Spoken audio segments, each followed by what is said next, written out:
Pak Slamet pemilik restoran yang buka 24 jam karena letak restorannya di dalam sebuah terminal bus luar kota yang mana selalu ramai. Pak Slamet baru saja menyewa sebuah rumah untuk para karyawan restorannya. Rumah tersebut cukup besar namun bangunannya masih klasik. Di dalam kamar mandinya terdapat sebuah sumur lengkap dengan penimbanya. Namun sehari-hari, air dari sumur itu diambil dengan mesin air. Jadi fungsi penimbanya hanya jika mati listrik. Itu juga sebabnya sumur itu ditutupi dengan papan semi permanen. Beberapa bulan tinggal di sana semua berjalan baik-baik saja. Dan sampai pada suatu hari terjadi mati listrik sangat lama, semua karyawan sedang berganti shift dan harus mandi. Salah satu karyawan inisiatif membuka papan penutup sumur dan mulai menimba air. Semua karyawan bergiliran menimba untuk mandi. Setelah selesai, semua karyawan melakukan aktivitasnya masing-masing. Beberapa ada yang ke restoran untuk masuk kerja dan beberapa baru pulang untuk istirahat. Namun mereka tidak menutup kembali penutup sumur itu. Sejak penutup sumur itu dibuka, serangkaian teror mulai menimpa karyawan Pak Slamet satu persatu. Awalnya salah satu karyawan bernama Rahmat. Ia hendak tidur, saat masuk kamar, pintu kamarnya setengah terbuka. Rahmat mendengar suara perempuan.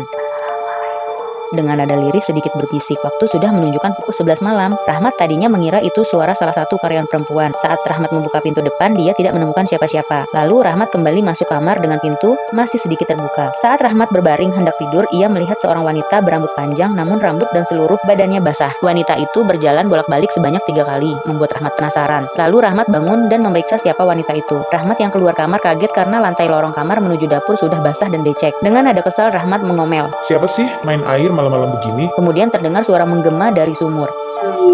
Disusul suara cekikikan. Rahmat lari masuk kamar dan mengunci pintu kamarnya. Tidak hanya itu, karyawan lain pun pernah diteror seperti pada saat mandi terdengar suara penimba air berdecit seperti sedang mengambil air. Namun di sana tidak ada orang. Pernah pula suara seperti loncatan batu kerikil ke dalam sumur dan itu tidak sekali 2 kali. Atas aduan karyawannya, akhirnya Pak Slamet menutup kembali sumur itu secara permanen. Namun malamnya terdengar suara gedoran kencang yang bertubi-tubi tanpa jeda dari dalam sumur itu. Karena semakin meresahkan, Pak Slamet memutuskan mencari rumah sewa baru untuk karyawannya dan pindah dari rumah itu.